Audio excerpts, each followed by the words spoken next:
Our guest today is Dr. Tom Barr, who is a plant physiologist. I have known of Tom since I started in this hobby in, I started in like 2006 or 2007. And we were in grad school at the same time. So you were getting your PhD while I was getting my PhD. I had two doctors on at the same time. I just have a degree in English, but I'm also avid every day. We can barely talk. So I just talked about the light spectrum yesterday in another class, plant propagation, and I was talking about controlled environment systems. It's interesting because I think that's one of the hardest parts for an aquarist because it is a totally controlled system, and so everything's dependent on you. And if you can master that, well, then agriculture, horticulture, other things with less sort of inputs and control problems that are dependent on the aquarist or the farmer, whoever it is much less challenge. And so that's the nice thing about if you can master the aquarium plants really well, take it to a high level of refinement, not just a jungle. And that's fine if that's what the person wants. It's their goal, not mine. And if a student or a aquarist comes up and asks me, well, I have this problem and this is what I want to do. And I go, okay, what's your goal?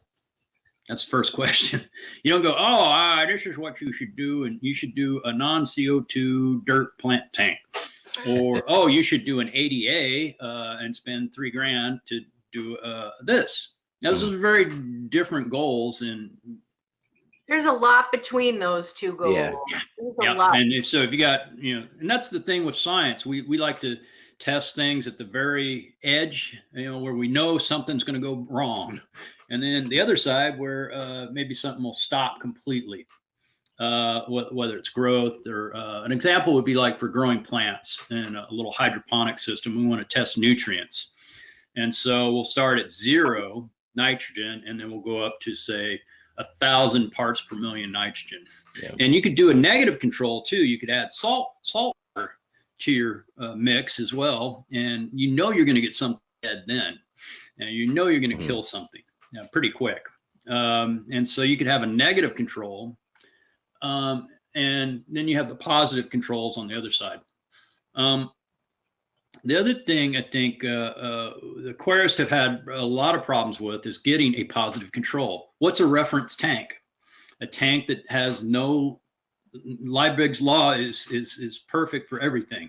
And so they have plenty of light, plenty of CO2, plenty of nutrients. Everything's just going full blast. Most aquarists don't have tanks like that or are able to produce tanks like that. And that causes a lot of problems. And even really good ones, really good aquarists don't realize they're limiting something. I stopped dosing my phosphate and my algae went away. I go, well, Liebig's law predicts if you limit something, all the other dependencies are going to go away. And that one is just going to become really strong. It's an agricultural law. So not just algae stops growing, but like everything stops growing. Yeah, but it's just correlation. It doesn't, it's not the cause. It's just a correlative factor. It's not the cause. And that's how the whole phosphate thing came about many years ago. I had really nice plants. I was growing all these other species. The other folks in the club were not. And they're like, what the hell's going on? We're going to bring a bunch of test kits over, measure his water and all that. And they found I had high phosphates. And I was like, well, yeah, so. And they're like, phosphates cause algae. I go, well, you see any? Like, no. I go, well, is that hypothesis true? And they're like, it has to be. And I go, well, the internet says so. It's not. Well, this is before. This is kind of, right as the internet started. So I guess it was 94, 95. Something in there, and we just had plain text back in the old days. We had to chisel it on a rock. But no, I mean it's a very sort of about face thing. It didn't say what caused algae; it just said what didn't. The phosphate issue, and I had always just focused in on what's growing the plants better, looking at that new growth, not worrying about the old growth that's ratty or whatever, but just looking at that new growth. And I was cranking a lot more light and CO2 than most people were at the time. Probably most people today probably add about what I was doing back then, and which is quite a bit of light. I had 2 metal halides, and I was doing big water changes and everything else. And my tap water had a lot of phosphates. That's where the phosphates were coming. I didn't know it at the time. And then Steve Dixon came along and with the test kit, and we measured it, and then we ran a couple controls. We used a reference solution as well. And when you say a lot of phosphates, do you know how much? At the time, it was 1.2 parts per million, which That's at about the time what my was a water lot. has. Yeah. Yeah, I mean, it definitely, I ran out towards the end of the week. But at the time, it was quite a bit of phosphates. Everybody was trying to keep it at 0.2 parts per million or lower. And I had, a factor of 6 times more than that. So they were kind of freaking out. I wasn't. I mean, I was like, I grow them and I like them. And, I don't care about the fert thing. I mean, more ferts, more plants, right? And they're like, no, it's algae. Mm-hmm. And I'm like, I know a little bit more about algae than most people. I mean, that's one thing I did at Florida was study algae. But very few people tried to induce algae, tried to make it grow. And that's the only way you can sort of get at a causative sort of factor with algae. Algae are pretty complex too. They're pretty sly on environmental cues, and they've been proved pretty elusive to find cause for a lot of issues. Most of the issues are sort of secondary. So if we don't grow the plants very well, algae grows. Yeah. Something's going to grow. There's a myth that blue light causes algae, and Stephen and I both. We have these, I don't limit any light spectrum at all. Yeah, and I blast my tanks with blue light and fine. Yeah. So, what do you think of that myth? I mean, it's just like the phosphate thing for me. I mean, I try not to make assumptions about things and kind of just like, okay, you say this. I don't think that quite jives with growing plants. So it doesn't jive with what I know about the spectra of. Yeah, and so I look and I kind of go, well, let's add the blue light. If it causes algae, as people say, that's the hypothesis. X causes algae. Okay, let's add X. Now let's add a lot of X, extra X, and we've added tons of light, tons of blue light. It looks like a reef tank now, basically. Do we have any algae blooms? And the answer is no. So if it causes algae, we should be able to add it to a reference tank, a tank that's not limited by CO2, nutrients, good temperature, good care, good husbandry of the livestock.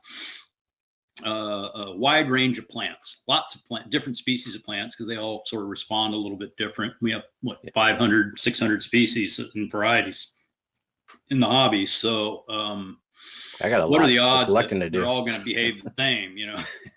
0. And so you need to also have a breadth of species and sort of hardscapes too, whether they're iwagumi, just nothing but a hardscape and a few little plants, or something very dense like a Dutch tank. So those are pretty much the extremes, I guess. You could also have the CO2 versus non-CO2. So add the blue light to the non-CO2 tank. You have to worry about your intensity there, because most non-CO2 tanks do not have a ton of light, like the CO2 enriched parts. So if you test it, then you can get a pretty good answer. You at least try and falsify your hypothesis or hypotheses, and because there's a bunch of them. When folks say that, and if you can falsify it, then it's probably a myth at that point, and you can move on. All right, that's fine. If algae is not caused by this, then what is it caused by? And mostly it's caused by Aquarius. It's us in our assumption. Clean your filter. I mean, And then carbon is mostly usually the limiting factor, right? So it's like from what I can tell, is a lot of algae is just because too much light, not enough carbon. That's probably the main driver for most folks. They're scared of CO2, or they're kind of very conservative about adding it, and that causes a lot of issues. Has for many, many years, and it's one of those things where if you are a little bit limiting on CO2 and you limit a certain nutrient, whether it's nitrogen, phosphorus, or even potassium or iron, whatever it is. Then suddenly that nutrient will be more limiting than the CO2. And then suddenly your algae goes away. That's the whole neutrocentric thinking. And that's predicted exactly by Liebig's law. Exactly. And it's a law. It's not just Bob's old theory about how his dog, keeps peeing on the corner. It's not that. It's a scientific law, and so it's like the law of gravity. Yeah, I don't believe in that. Well, you can go test it. There's a big cliff out there. You can jump off my roof, and if you fall and you hurt yourself, that's So, but folks still focus on that whole nutrient tunnel vision thing, and it's very difficult to shake. Everybody wants to think that. They don't understand that CO2 is like a fertilizer as well, and it's a much stronger one for increasing growth. Now, some people go, I don't want all that growth. I don't want to trim and do this. And I was like, well, you can pick different plants that don't grow as much. And that's what I do. Crips in the back there. Yeah, that's what I do. I don't grow any. I grow one stem. That in all of these tanks, I grow only one stem because I don't enjoy trimming every week, and I also don't like the look of stems. So I trim. Well, I don't even trim, but I thin things maybe once every couple months. I mean, you can see clearly it's time, but that's how I make life easier. But I still give the plants everything they need. And meanwhile, I'm a twice a week trimmer because I grow tons of stem plants. I'm never going to grow Pogostemon stellatus octopus. It's never going to It is a weed. So that plant in particular was well known in the 90s to be a very picky, hard to grow plant. And then I got a hold of it, and we're growing them like this big around and 6 inches across, and it's a weed. We're throwing it out. Filling at 75 in a week. Yeah.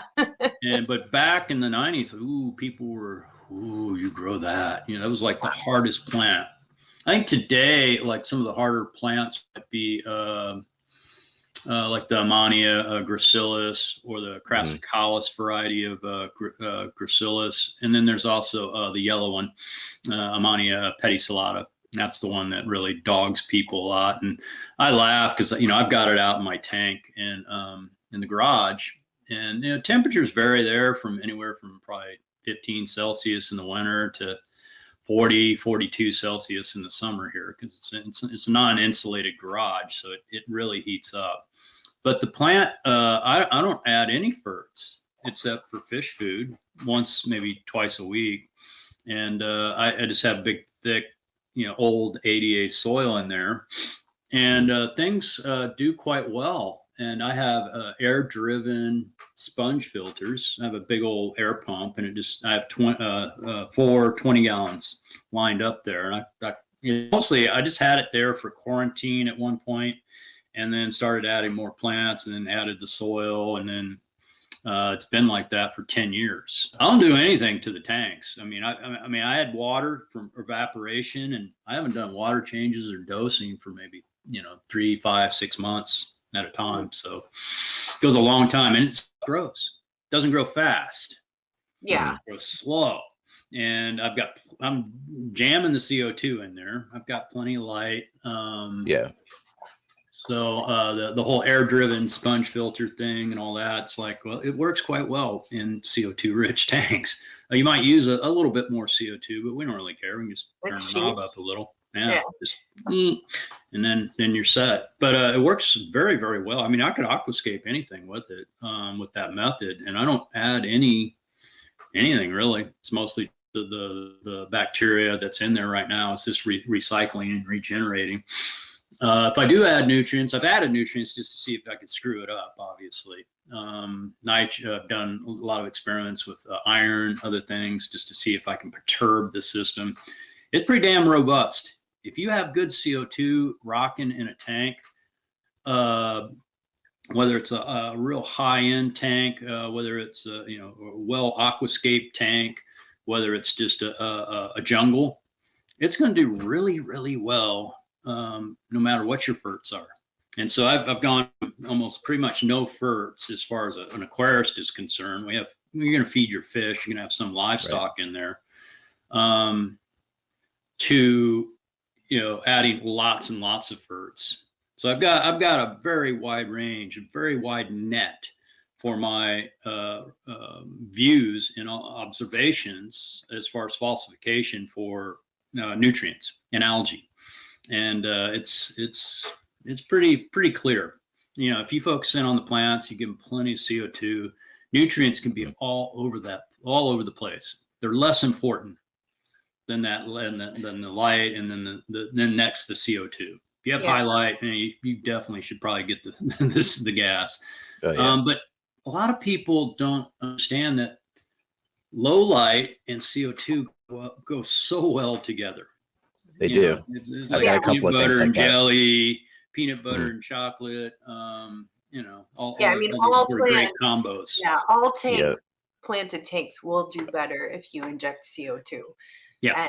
And even the supposedly, you don't even need CO2 to grow that plant. It will always do better with CO2. Always. It's just beautiful, right?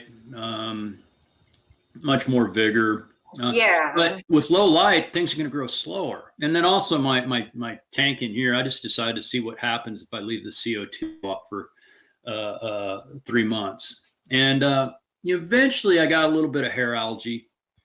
But I had the light set really low, maybe around 20% output for the LED, and did some measurements. I was probably in that 40 micromoles, 35 micromole range for the bottom of the tank. So I was down there wasn't any algae, but up near the top where light was higher, you would get a little bit more algae.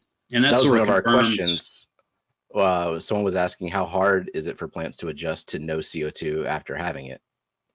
Probably take about 2 to 4 weeks, something in there, 2 to 4 weeks. There's a book, Plant Physiological Ecology. I think it's Lamber's. He has a whole thing in there, how long it takes for plants to adjust to different types of light or different environments at the molecular level, enzyme level. Plants that are enriched with CO2 are going to have much less rubisco. And rubisco is definitely the most prevalent enzyme protein on the planet. Everything that's green has it, and lots of it. So just for the chat, rubisco is the enzyme that fixes carbon. Grabs that CO2. Yeah. So if you're adding a bunch of rich CO2, what's the plant need all that rubisco for? It doesn't need as much, so it downregulates that, doesn't need it as much. And so it's at actually a lower level. So then the resources that it would normally produce for rubisco can be produced to maybe gather more light. And so if you have a low light on CO2 tank, it can spend more of its energy grabbing more light and not worrying about the CO2, whatever. And so actually, if you add CO2 to a low light tank, you can actually use even less light than a non-CO2 tank, because all your energy is focused on gathering light rather than gathering CO2. And so it's kind of a backwards thing for an aquarist to kind of think about that. It's like, well, I can even use less light. That's even better. So then it becomes an extremely robust system that almost never gets algae. Dialing in your CO2 is really, really easy. Just try it and see it. Don't take my word for it. Try it yourself. And I've always said that for a lot of different things. So folks can sort of understand it themselves. I'm not trying to be any type of authority or anything else. I'm just saying, hey, try it for yourself. You know, Mhm. then I don't need. Then you don't need belief. You accept the evidence with open eyes. Folks, if they can get that sort of mentality going and thinking about falsification, it doesn't say what causes algae. It still doesn't. We still, for a lot of things, we don't quite know. I think we were just having a discussion not long ago, yesterday, about green dust algae. And that's a Cinedesmus falcus, I think is the species name. Cinedesmus is a very common freshwater algae. It's all across the United States and in the environment. But it's a pesky one. It's got two stages, alplano form, and then it's got a zoospore. And so you go, the alplano is the stuff growing on your glass, that green dust. And then you scrape it off. Well, then it forms zoospores, and they swim around and land somewhere new, and they start growing again. And so it goes back to the alplano form. And so there's also an autospore form, but it's non-motile, and so it's sort of like a resting spore. And a lot of people are like, well, I add more nutrients, I get more algae. So we got to limit the nutrients. And I'm like, it doesn't jive with the whole idea that more plants, healthy plants, less algae. Take care of the plants, they're going to dominate. It's not a bottom-up system. It's the plants are the ones that control that system if their needs are met. If their needs are not met, then you're probably going to get algae. Yeah. And that's true in not only in aquariums, but in natural environments. Like Bachman, 2001 or so, him and 4 other researchers down in Florida, they tested a bunch of lakes and see if there's any correlation between nutrient levels in the submersed plants, periphyton, and other algae and phytoplankton. They split it up into those two as well, and nutrient levels. And there was no correlation between high or low, nothing. And so it also applies to natural systems. So, and I said, well, if we just grow the plants, we put more nutrients in there, we'll just get more plants, right? And they go like, yep, you're right, not algae. And I'm like, oh, wow, you're Yeah. Let's talk. And so they handed me a couple of papers, and I was like, oh shit, this is exactly what we were looking for all along. You can try different things, but I think CO2. There's also a question of how much we can actually add to a tank, and that varies. Some tanks we can add a lot more, and we can get a much higher ppm, especially if you have a thin film on the top of the surface of your tank. You don't have much flow going on. You're going to have it's going to be much higher. You'll be able to get up a much higher level. Somebody that has a fair amount of turbulence, some rippling, very clean surface layer, it's going to be harder for you to maintain a higher level. You won't be able to get up as high just because that thin layer is a boundary layer. That's fixed first law of diffusion. And it's mostly a function of the amount of area you have, and then also that surface, however far the gas needs to go from the liquid into the atmosphere above it. It's a very small layer, but it can really impact CO2 levels. So you can use duckweed as a barrier to prevent your CO2 from gassing Yeah. off. Oh yeah. It'll You'll prevent your light from getting in too. So Yeah. You grow lots of duckweed. Downside. You could use saran wrap across the top of your tank. Don't do that. Yeah, that was the whole thing for a long time. People were very about, well, I got to conserve my CO2. People were very obsessed with that back in like 2007. They're like, no, you can't use a sump because you won't be able to conserve your CO2. It's like, well, you could just turn it up. I've been using a sump since the 90s or early 90s, and I've never had any problem with it. I've used air-driven sponge filters with, a lot of air cranking out those things. I've used those for 12 years out in the garage. And the whole thing with CO2, I think, for many people, they kind of they don't understand it quite as much as the other nutrients, and they want to avoid it. It's a fear-based thing. It really is. I was that way myself, and then finally I kind of go, well, I saw a lot of cool stuff in duplex tanks, and I can't argue with the results. So I got to try it. And so I did the DIY yeast sugar thing. How do you feel about those? That's great. You know, it gets people convinced with their own eyes, without the belief thing, what it can do. It's a gateway. Some people gas a fish and then they'll get a little skittish and fearful of it. But I think for most people, if they're looking just at the plants, they're going to be like, "Oh, this is that fentanyl I was looking for, and I'm an addict." And so now you know it's a bit like an addiction for a lot of growers.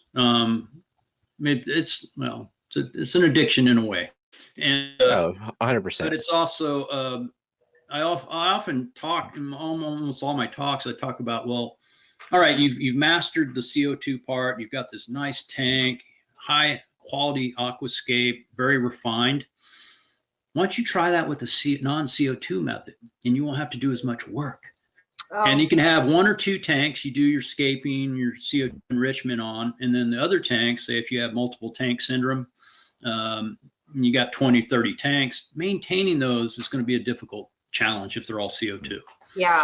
So that non-CO2 method really comes into, and then you can do a nice aquascape with it too. And it's slow and it evolves, and your fish are happy. Your shrimp breed like crazy.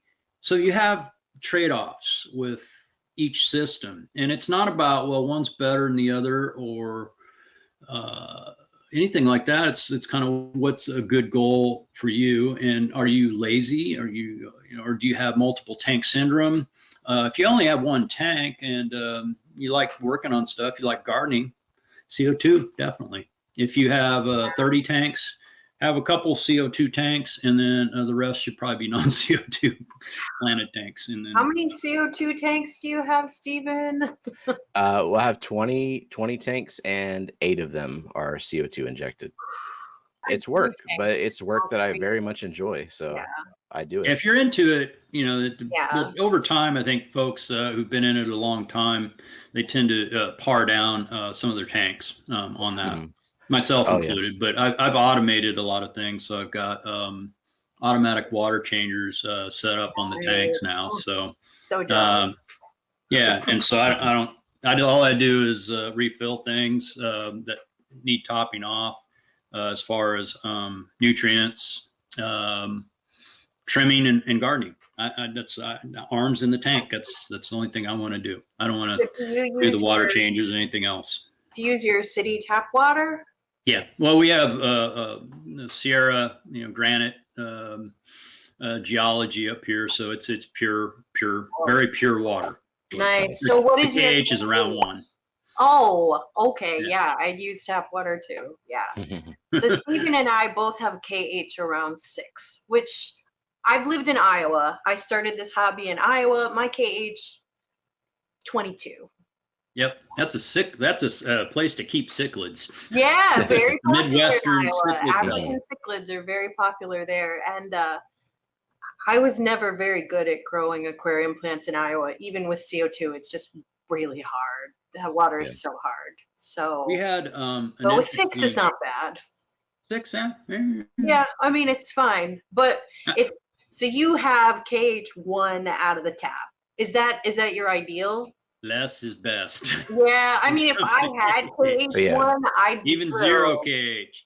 Yeah, still fine. So the whole thing with CO2 and that so-called pH drop, it's not a thing because you only need a teeny bit of KH to do that acid-base equation. And that's because only 1 molecule out of 400 converts to carbonic acid. It's not a complete thing. It's not like adding HCl to tap water that has some carbonates in it. HCl is going to break that down because of its strong acid. CO2 is pretty weak. It's a weak acid. It does form some, but only a little teeny bit. And so you don't need around 0.25 KH to have enough buffer system to prevent a drop. But almost 400 out of 1 of those CO2 molecules is dissolved aqueous CO2. It's not carbonic acid. It's only one of them out of 400. So that's what the plants want. That's what they're taking up. And it's the same thing with us. When we take in oxygen, we burn it, turns into CO2. That CO2 goes into our blood, comes up here, goes from the liquid form, the aqueous form. It doesn't come out as carbonic acid. We're not, carbonic acid. No, we exhale it, yeah. And plants are no different. They take it in from the gas form, turn it into the liquid form inside the leaf, in the mesophyll cells. They take it in, they take it over to the old Calvin cycle, and they make the sugar. And so we're not, if you think about it in these other sort of systems, they use these other analogies, it starts to make a lot more sense that it's all, almost all of it, not 100%. It'd be great if it worked, if we could soften water, remove KH with CO2, because you just, and then it's all gone, great, and we don't have to use RO, and we can just add our, because we still want to keep our calcium and magnesium, but we don't want that KH. So it'd be great if we could do it, but it doesn't work. CO2, there's a lot of misunderstandings with this, and I even got the PhD in chemistry. We had, I think it was 2015 or so, I had a talk or something like that, and it got brought up, and he's like, I've got a PhD in chemistry, that's wrong. And like, well, actually it's not. And so I kind of, but Karen Randall got up and said, hold on, you two go to, I go, no, this is great. This is what we want. We want a fierce debate. We want, a passionate debate, and we're not attacking each other personally. We're attacking the topic, and we thrive on this shit. We like it. It's something fun we enjoy doing, and well, most of us do. I like a good debate, as long as it's the debate and not the personal. And done in good faith too. Yeah, yeah. Well, if you're not doing it in good faith, well, it's still a personal attack. But some people, even professors and researchers, they get butt hurt because they really believed it, and they spent 5 years thinking this, and then they got falsified, and science is still done by humans, and humans have emotions, and So this question is about inconsistent CO2 levels. Because I was guilty of this starting out too. Is I would we all were dial in the bubble count every single day, and then I'd let the CO2 run out, and a week and a half later, I'd realize, I need to refill it. And I was seeing, I don't know if that was the cause of it, but I was seeing issues with that, with the inconsistent CO2. Yeah. So just high quality needle valves. I can't stress those enough. It's definitely worth their weight in gold. I will say that rather than these high-end expensive regulators. The regulators are fine, but that needle valve is really sort of the crucial device, because that's the device you're adjusting things. And then just get a pH meter. And don't use the little drop checkers.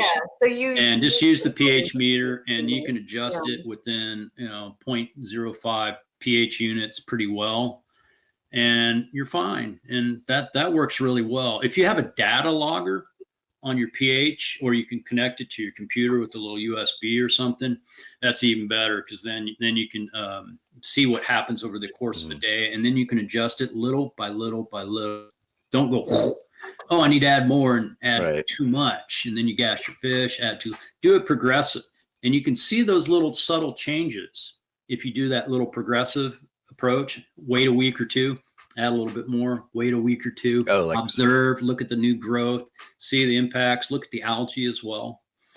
Then you sort of understand, you get that's a better teaching moment for an aquarist using CO2 than anything else read anywhere. Is just that little slow incremental approach, because then you can see those differences. It's like, he's got good, okay, CO2, pretty good, things are growing well, but there's little nagging algae. Oh, there's this 1, 2, or 3 plants that don't quite do so well. So you have really good CO2 or good conditions.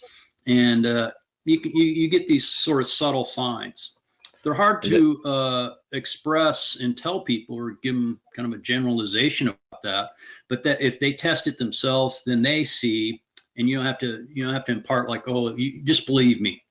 You know, you have to do that. You can go, well, accept the evidence, and you saw it, you did it. Oh well, yeah. And so then there's this moment. And so sometimes, you know, I've had really contentious interactions with folks on the web over many years, and I have pretty thick skin. And so, but years later, some of them, usually, I don't know, anywhere from about 2 to 5 years, then it dawns on them, oh, he was right. Oh, wow. You know, that's, yeah. And so be kind towards people that, you know, maybe rub you a little wrong way on this stuff. Because almost all of them have come around later. Every single one of them I've talked to over the years that were, you know, I'm sorry, I gave you a hard time. I go, it's okay. I liked it. So let's take it back to low tech. So I'm assuming you've experimented with a lot of substrates in your day. I mean, I have. What do you think of dirted substrates? Soil media, different types of soil, potting mixes, things like that. They work quite well. Yeah. They might be a little messy for folks. You can do quite a bit on your own with it. I mean, you could use bonsai soil. Amano did. He used akadama, which is clay. Yeah. And his aqua soil is actually just the akadama that hasn't been cooked. It's just soft clay, and you can make a ball out of it, just like a clay pot. Yeah. So yeah, I mean that is soil. Yeah. Clay is, you know, it's not the without the organic other components stuff. And vermiculite, perlite, pumice, lava, all sorts of other things. You don't want perlite in your tank. That's going to be a mess. Yeah, exactly. Or vermiculite because it floats. Yeah, you don't do that either. So it's great in horticulture. You know, we make our own media and our own soil potting mixes and things from the raw materials there. Yeah. We also order it for large amounts, and then have students make it. We just made some last week for seedling mix. So we wet it down, and then we cook it for seedling mix, and we cook it in a steamer for about an hour to sterilize it. Yeah, sterilize, so we don't have any phytophthora or other fungus that attacks young tender seedlings. Vulnerable. Yeah. And so Aquarius can do that too. That same thing with their media, whatever it is. Old ADA soil works really good too. Works really good for non-CO2 tanks, or even fresh ADA soil works really good. Yeah. And it makes less mess. And I still do the water changes. I do them twice a week, about 80% for the first month or two. And you're exposing those non-CO2 tanks to atmospheric CO2 when you do those big water changes. So those plants are going to grow quite well. They get a good boost. They get filled up with CO2, and so things grow quite well. You have very few algae issues. So that is something that's the same, whether it's a CO2 tank enriched aquarium or a non-CO2 enriched aquarium. They both benefit from that initial phase, about 4 or 6 week range, something in there. Amano did it. Jeff and Mike Sinsky, they do it for their tanks. I do it. Almost all the top aquascapers do lots of water changes. Oh yeah. It's going to mitigate any sort of issues or screw ups that we do. Yeah.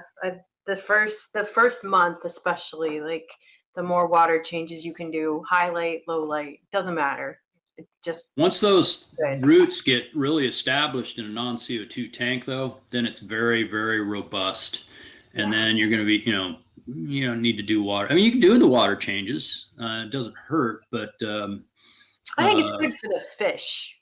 I think it's helpful for the fish to do the water changes. I did an old experiment when I was at Santa Barbara many years ago, and I thought, well, can I grow these plants and not add fertilizers, just add fish and fish food? Can I do it?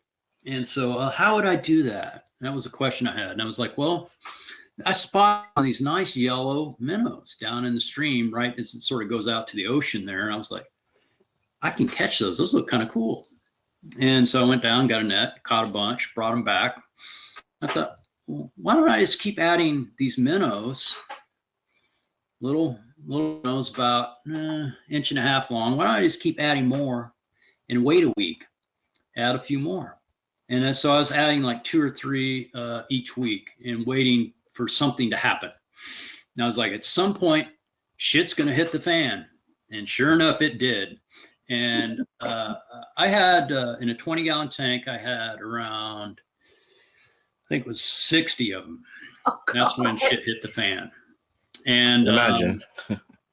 So when I talk about shit hitting the fan, gallon, you know, that's... yeah. So when I talk about shit hitting the fan, the small units are great because then you can slowly ramp up. If I just put a big discus in there, it's this yay or nay. You don't have this nice sort of progression. This one where you get up to this point where bam, everything crashes. And so those were good assumptions. Okay, I've got this fish I don't really care about. They're out in the stream. I'm using them as bait, whatever. I've got small units that I can sort of slowly, incrementally test. And so what happened was I had great CO2. I had a reference system. Everything was running great. Plants healthy, fish healthy, CO2, nutrients, light, had it all. And then I kept adding these fish. And, you know, it's a bad idea, but it was fun. So what happened initially was I had a huge green water bloom, followed by Compsopogon, a type of staghorn algae, and then black brush appeared a little bit later. So it took about a week or 2 for the staghorn, about 3 weeks for the black brush algae to appear. And everything else was the same. So the nutrients, the water changes, everything else was the same. But that, it just, bam. And it didn't rectify until I removed the fish. So I had to fix it. I had to remove the fish. So, yeah, so I kept it up for about 2 months. Nothing happened. Didn't matter what I did. Wow. So what did you do to remove the existing algae? Did you just kind of let it naturally die off? Did you do any kind of like manual removal? I had shrimp in there too, a mono shrimp. I had I think 8 or 9 of them, and they as soon as I removed the fish, did some water changes, went back to the regular routine, and the algae died off pretty quick. The black brush was the first to go, turned white, and then the staghorn. Green water persisted for a while. It's very tenacious, and it will hang on by the skin of its teeth. Even at super low levels, you can do all the water changes you want, but it still sort of comes back. It's trying to survive, and I understand the green water algae, but eventually I just broke out the UV and done. So like things like green water, just get the UV. You can buy them cheap, and then you just keep it around, and if it ever pops up once in a while, you can zap it. Green dust algae, a very simple solution. Very simple. Bushy nose Placo, about a 2-inch one per 20-gallon tank. 100% cure. It will cure green dust algae. But then you have to have a Pleco, and who wants? Then you remove that Pleco and you give it to someone else who has green dust algae. Yeah, you go, pay it forward. You. Most of the freshwater mollusks, they have that nice layer, and it protects from acidic water. But if that layer it's an organic layer, so if you scuff it, then you can get the little holes where the water can attack, the CO2 rich water and attack and put holes in it. But that layer has to be scraped or bonked. And so when they ship the snails, they're shipped together and they're shaking around, and all these hard rocks are hitting each other, and it's scuffing up that layer. So this question came up earlier about dosing fertilizer different times a day. I'm one that sometimes I don't have time during the day, and it's like way past midnight before I go into my fish room and start pumping the Easy Green in all the tanks. So I mean, I think for a lot of gardeners and a lot of folks that do say like buy other things, they do this stuff in the morning. I get up and take care of the plants first, so they have that nice day full of sunshine to photosynthesize and take care of. At the end of the day, it doesn't really matter as long as you're somewhat consistent. You know, if you just arbitrarily need to pick a time, the morning right around the time the lights come on. Probably pretty good. I see a lot on Facebook, especially people will post a picture of their plant. It'll have holes in it, or it'll have a weird color. And then people will refer to that nutrient deficiency chart. There's different versions of it floating around the internet. So thoughts on that as it pertains to submersed plants?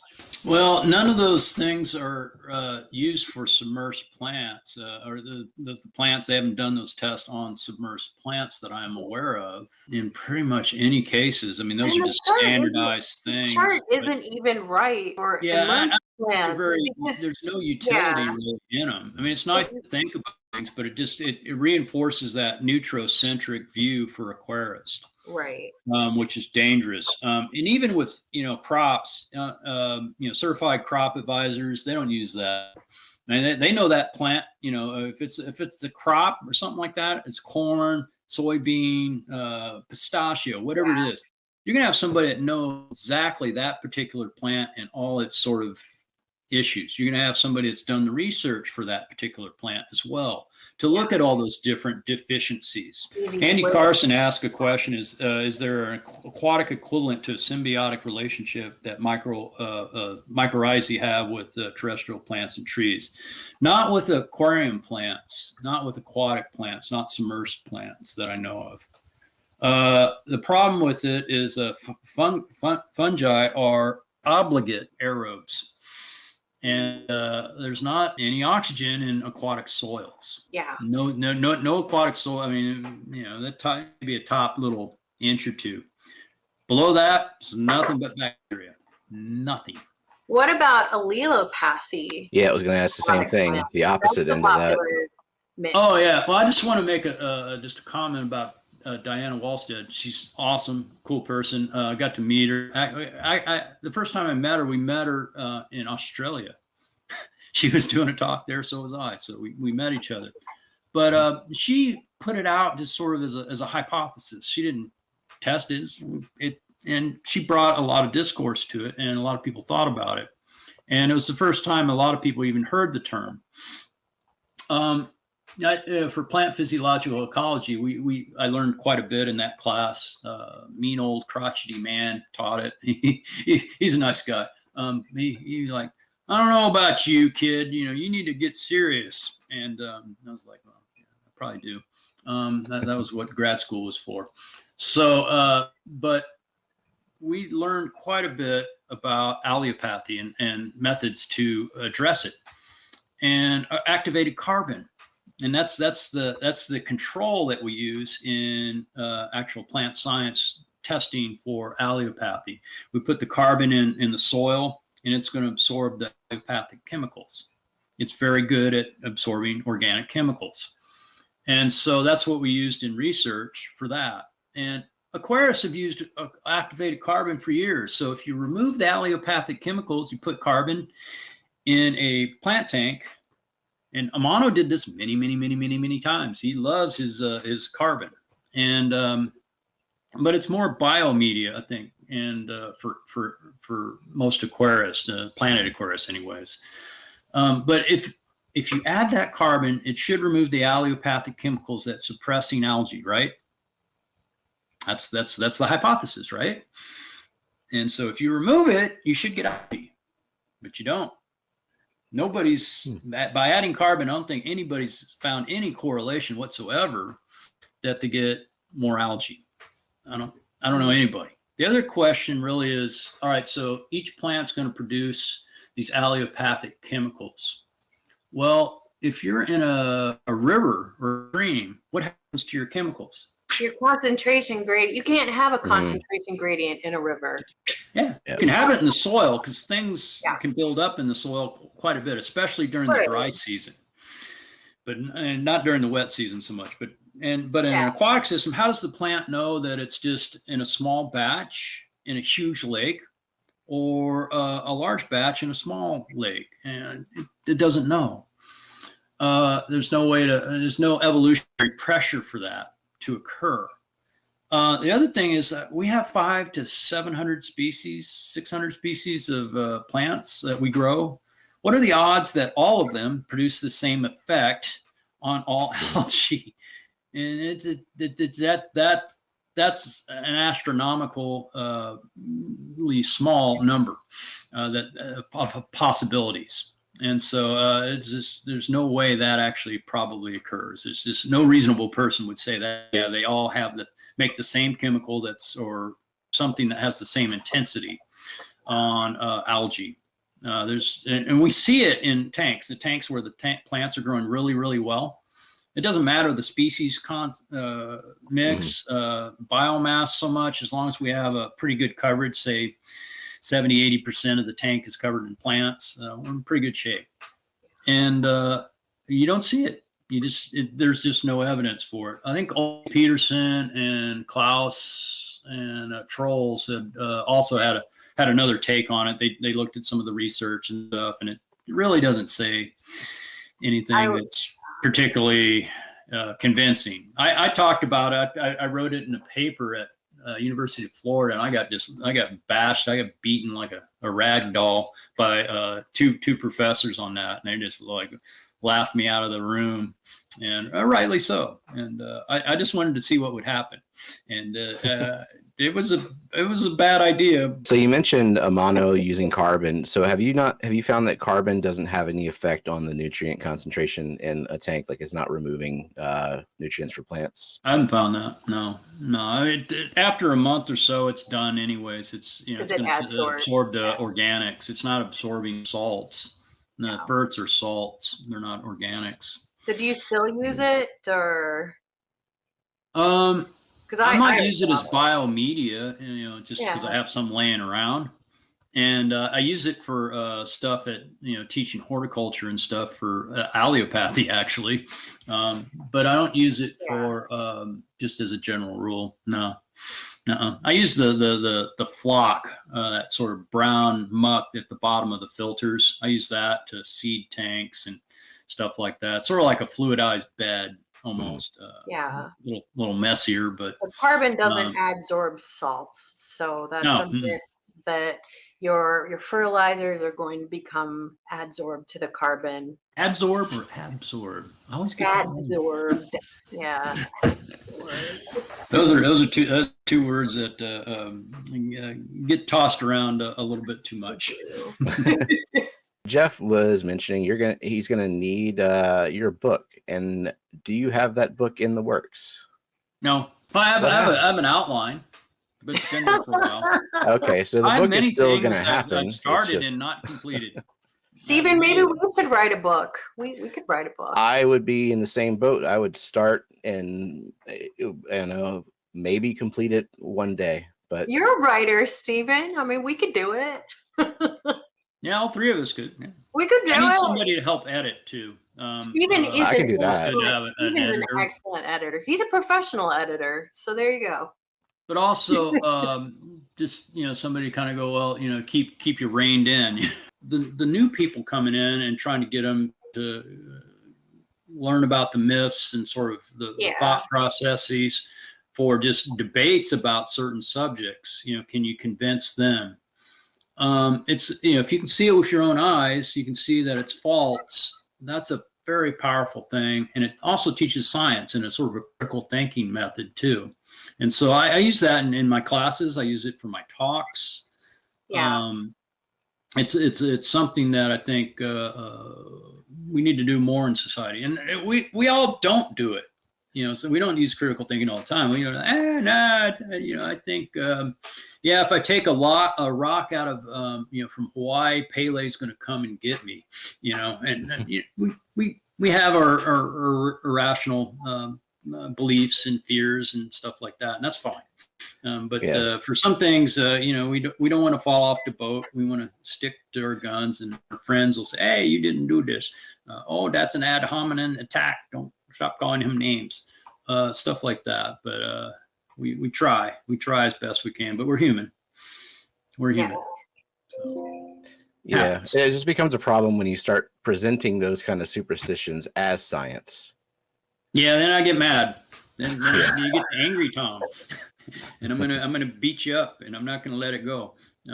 That's for some things I'm that way. I really am. But I still stick to the topic. and try and convince people with the logic. And if they take it, awesome. If they want to stick with the belief and all that, that's up to them.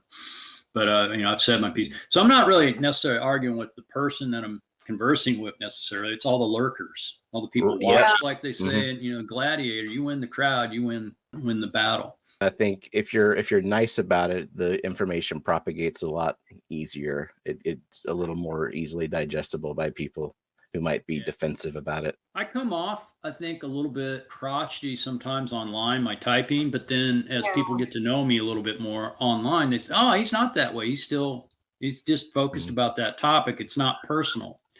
And being able to distinguish that online is very difficult versus, say, just like if we talk together. And a lot of things I say, if I say it in person, it comes out very, very different than when I type it. And people take it like I get a lot of butt hurt. I'm like, no, I'm not that way. And it works really well in person, but not a lot of things are that way. We wouldn't have a lot of the problems with discourse if it was mostly in person. It opens up better discourse because you are more relaxed and you can joke and you're not worried about making mistakes or anything. And people you can see facial expressions and tone and yeah. And so that if you can get that with discussions in club meetings, things like that, and also on the internet, the video part, you can see that with the typing alone, you can't. And so I always give people a grain of salt, even if maybe they had a bad day or they didn't think about what they wrote and they just hit send and, it sounded good. They're just getting something out. It's like I'm just releasing the stress or repression or whatever, and I'm just getting it out. And I just give people a little more slack, a little bit more grain of salt, and don't be so thin-skinned about things. A little grace, Yep. And that helps a lot. It really helps a lot for everybody on both sides, not just the other people, but yourself too. Want to keep that stuff kind of in there. So you just take one of these things, and you scratch my back, you scratch your back, I scratch your back. We're done. Okay. Thank you so much, and thank you everybody for stopping by, and everyone who's catching the replay. Very much appreciated. Yeah. Okay. So, thanks. Next time. Bye, everyone. Bye, everybody. Hey, did you know there's a community of people just like you here on YouTube? You can hang out with the Fish Fam right here during our live streams every Friday night at 8:30 p.m. Central, where we talk fish, play games, and go off the rails. And catch us live every Monday at 4 p.m. Central to talk about plants. And you can find out more about the community, including other live streams, at fishfam.link. If you enjoyed this video, hit the like and subscribe for more videos to come. Thank you so much, and I'll see you later.